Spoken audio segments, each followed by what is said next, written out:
राष्ट्रीय मूल निवासी आर्टिस्ट एंड पेंटर संघ का द्वितीय राज्य अधिवेशन और बामसेफ वॉलंटियर फोर्स का प्रथम राज्य अधिवेशन अंबिकापुर के आदिवासी भूइयाँ भवन में संपन्न हो रहा है। आज का यह जो कार्यक्रम है वह हम सभी मूल निवासियों के लिए बहुत ही महत्वपूर्ण है और इस महत्वपूर्ण कार्यक्रम को करने के लिए राष्ट्रीय मूल निवासी आर्टिस्ट एंड पेंटर संघ और बामसेफ वॉलंटियर फोर्स को मैं धन्यवाद ज्ञापित करता हूं कि वे हमारे बहुजन समाज को जगाने के लिए इस प्रकार के कार्यक्रम हम लोगों के बीच में आयोजन किए हुए हैं। यहाँ का जो पूरा टीम है उन सभी टीमों को मैं हार्दिक बधाई देता हूँ, शुभकामनाएं देता हूँ। अपनी बातों को रखने से पहले हमारे बहुजन समाज में जन्मे तमाम महापुरुषों को, नायक नायिकाओं को मैं नमन करता हूँ और अपनी बातों को आप लोगों के सामने में रखता हूँ।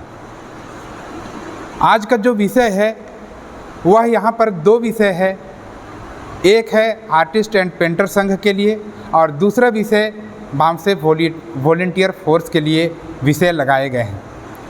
पहला विषय है कला के व्यवसाय से जुड़े लोगों के राष्ट्रव्यापी संगठन निर्माण किए बगैर उनके मौलिक समस्याओं का समाधान असंभव, संगठन बनाने और चलाने के उपाय पर महत्वपूर्ण चर्चा।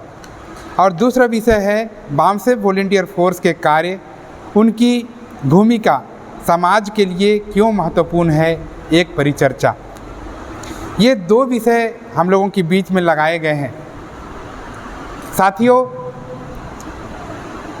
इस कार्यक्रम के माध्यम से मैं आप लोगों के बीच में एक दो बातों को मैं आप लोगों के बीच में रखना चाहता हूँ। हमारे देश में बहुत सारे ऐसे कलाकार हैं जो लोगों के बीच में यानी नहीं आ पा रहे हैं या उनको प्रमोट नहीं किया जा रहा है। ऐसे बहुत सारे ऐसे कलाकार हैं जिनको समाज के द्वारा यानी नेग्लेक्ट किया जाता है, उन्हें बहिष्कृत रूप में देखा जाता है। ऐसे बहुत सारे कलाकार हैं जिन्होंने हमारे समाज को एक नई दिशा दी है, लेकिन उन्हीं दिशा देने वाले लोगों को ही समाज से बाहर रखा जाता है या उन्हें ध्यान नहीं दिया जाता है, उन्हें बहिष्कृत रूप में देखा जाता है। हमारे समाज में ऐसे ऐसे कलाकार हैं जो समाज को एक नई दिशा दे सकते हैं, समाज को दिशा देने के लिए एक नया कदम उठा सकते हैं। ऐसे कलाकारों को बामसेफ ने अपने आउटसोर्स विंग में जगह दिया और आज राष्ट्रीय मूल निवासी आर्टिस्ट एंड पेंटर संघ का निर्माण करके तमाम कलाकारों को वहां पर जोड़ने का प्रयास कर रहा है। और इस आर्टिस्ट एंड पेंटर संघ में अलग अलग जो कलाकार हैं उन सभी कलाकारों को यहाँ पर संगठित करने का काम किया जा रहा है। वामन मेश्राम साहब ने जब हम लोगों को ये संगठन बना के दिया, उस समय प्रशिक्षण के दौरान उन्होंने हम लोगों को बताया था, समस्याएं हमारी और समाधान अटल बिहारी, समस्याएं हमारी और समाधान अटल बिहारी। ये बिल्कुल नहीं चलेगा साथियों। अगर समस्याएं हमारी हैं तो संगठन भी हमारा होगा, पहल भी हमारा होगा, कार्य भी हमारा ही होगा। किसी दूसरे के भरोसे हम अपनी समस्याओं को नहीं छोड़ सकते। उन समस्याओं का समाधान करने के लिए हम लोगों को ही आगे आना होगा। अगर समस्याएं हमारी हैं और ये जो समस्याएं हैं अगर देशव्यापी समस्याएं हैं तो देशव्यापी संगठन से हम लोगों को जुड़ना जरूरी है। और देशव्यापी संगठन बनाने के लिए हम लोगों को बड़े पैमाने पर कलाकारों को इकट्ठा करना जरूरी है। बहुत सारे कलाकार अगर किसी एक प्लेटफॉर्म पे अगर आते हैं और किसी निश्चित उद्देश्य के लिए अगर काम करते हैं तो यहाँ पर बड़ा परिवर्तन आ सकता है। और इस बड़े परिवर्तन के लिए आर्टिस्ट एंड पेंटर संघ का यह जो प्रबोधन का कार्य है, लोगों को जागृत करने का कार्य है, बहुत ही महत्वपूर्ण है। साथियों, आज हम लोग आर्टिस्ट एंड पेंटर संघ का यह प्रबोधन का जो कार्य है, जन जागृति का कार्य है, पूरे देश में लगातार चलने वाले हैं और लगातार चलने के कारण ये अंततः हम लोगों को जन आंदोलन में तब्दील करना होगा। साथियों, आज पूरे छत्तीसगढ़ में आर्टिस्ट एंड पेंटर संघ ये महसूस कर रहा था कि हमारी समस्याओं का समाधान करने के लिए हम लोगों को एक राष्ट्रीय लेवल का संघ बनाना ज़रूरी है। और ये जो काम है साथियों, बामसेफ ने हम लोगों के बीच में किया और हम लोगों को वहाँ पर जोड़ने का काम किया। मैं आप लोगों को ये बताना चाहूँगा कि बाबा साहब ने जब संविधान लिखा और संविधान लिखने से पहले बाबा साहब ने अध्ययन किया कि हमारे देश में बहुत सारी ऐसी जातियां हैं और उन सभी जातियों को अलग अलग कैटेगरी में रख करके बाबा साहब ने जोड़ने का कार्य किया। मनुवादियों ने हम लोगों को अलग अलग कैटेगरी में बांटकर, जातियों में बांटकर हम लोगों का शोषण यदि वे लोग कर रहे थे तो उन शोषित जातियों को बाबा साहब ने संगठित करने के लिए अलग अलग 3 कैटेगरियां बनाई। और यहाँ पर बाबा साहब ने ओबीसी की जो जातियां हैं 3743 जातियां, उन सभी जातियों को बाबा साहब ने एक संवैधानिक नाम दिया, अन्य पिछड़ा वर्ग। दूसरा संगठन यानी दूसरा एक कैटेगरी है, उस कैटेगरी को बाबा साहब ने संवैधानिक नाम दिया अनुसूचित जाति। और तीसरा उन्होंने एक अलग कैटेगरी हम लोगों को दिया, वह है अनुसूचित जनजाति। इन सभी कैटेगरी में बाबा साहब ने अलग अलग 6743 जाति के लोगों को उन्होंने जोड़ने का काम किया। आज SC, ST, OBC और माइनॉरिटी के बहुत सारे ऐसे लोग हैं जो कलाकार हैं। ये जो कलाकार हैं, उन कलाकारों का भी बहुत सारी समस्याएं। अगर कलाकारों को हम लोग देखेंगे तो उनकी 6-7 ऐसे मौलिक समस्याएं, और इन मौलिक समस्याओं में हम लोग देखते हैं पहला जो समस्या होता है कलाकारों का, वो है आर्थिक कठिनाइयाँ। हमारे जो कलाकार हैं, और ये जो कलाकार हैं वे लोग अधिकतम गाँव में बसते हैं, और गांव में अगर हम लोग देखें तो वहाँ पर हमारे कलाकारों में सबसे ज़्यादा आर्थिक कठिनाइयाँ आती हैं। वे लोग अपने आप को रिप्रेजेंट करना चाहते हैं, अपने कला का प्रदर्शन करना चाहते हैं, लेकिन उनके पास में आर्थिक समस्या इतनी ज़्यादा होती है कि वे लोग अपने को रिप्रेजेंट नहीं कर पाते हैं। आज इन कलाकारों को हम लोग अगर देखें तो ये जो कलाकार हैं अलग अलग जगह पे बैनर बना रहे हैं, होर्डिंग बना रहे हैं, लिखने का काम कर रहे हैं, चाहे गर्मी हो, बरसात हो, ठंडा हो या किसी भी मौसम में हो, वे लोग काम करते हुए दिखाई देते हैं। और यहाँ पर उनके लिए एक समस्या और आती है साथियों, वो समस्या है हम लोगों का स्वास्थ्य या और सुरक्षा का समस्या। हम लोगों के जितने भी कलाकार हैं उनके स्वास्थ्य और उनकी सुरक्षा का कोई भी ध्यान नहीं रखा जाता है। ये भी हमारे कलाकारों के लिए मौलिक समस्या है। अगला जो समस्या है साथियों, हम लोगों की कलाकारों के लिए कभी काम मिलता है, कभी काम नहीं मिलता है। आज मिला, दूसरे दिन के लिए हम लोग फुर्सत हो जाते हैं। महीने में हम लोगों को या साल में हम लोगों को कुछ एक काम मिलता है और कुछ एक काम में हम लोगों का जीवन नहीं चलता है।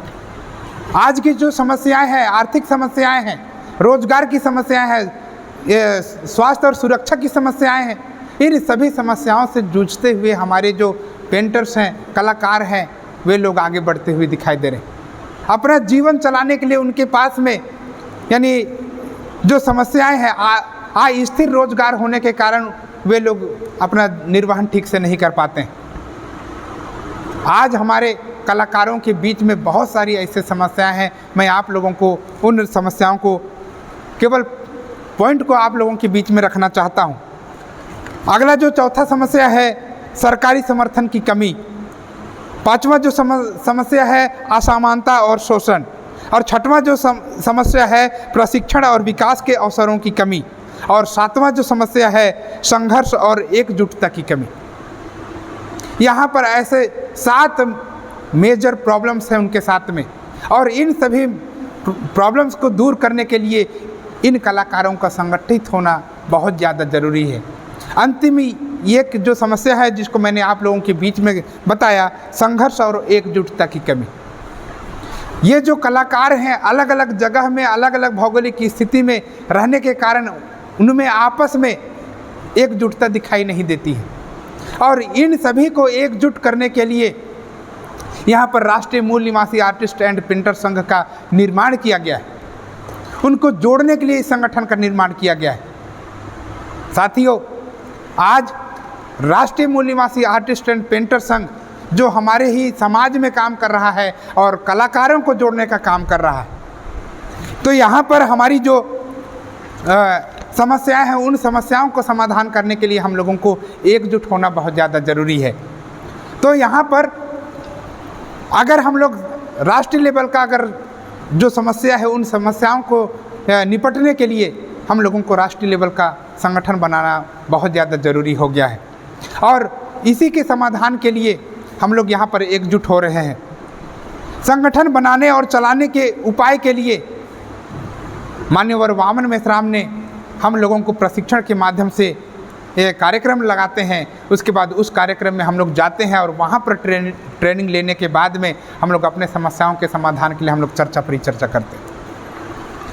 मान्यवर वामन मेश्राम साहब हम लोगों को बताते हैं, अगर हम लोग 2 से अधिक लोग अगर एक जगह इकट्ठे होते हैं तो वहाँ पर बात होती है, बात से चर्चा होती है, चर्चा से विचार बनते हैं, विचार से मत बनते हैं और मत से बहुमत बनते हैं, और बहुमत से शक्ति का निर्माण होता है, और शक्ति से संगठित शक्ति का निर्माण होता है, और संगठित शक्ति से हम लोग संघर्ष कर सकते हैं, और संगठित शक्ति ही हम लोगों को परिवर्तन ला सकता है, हम लोगों के लिए समाधान उत्पन्न कर सकता है। साथियों, आज राष्ट्रीय मूल निवासी आर्टिस्ट एंड पेंटर संघ हम लोगों के बीच में काम कर रहा है, तो मैं आप लोगों के सामने में ये कहना चाहूँगा, अपनी बातों को रखना चाहूँगा कि जो लोग अपने आप को कलाकार मानते हैं, पेंटर मानते हैं, वे सभी लोगों को इस संगठन में जुड़ना बहुत ज़्यादा ज़रूरी है।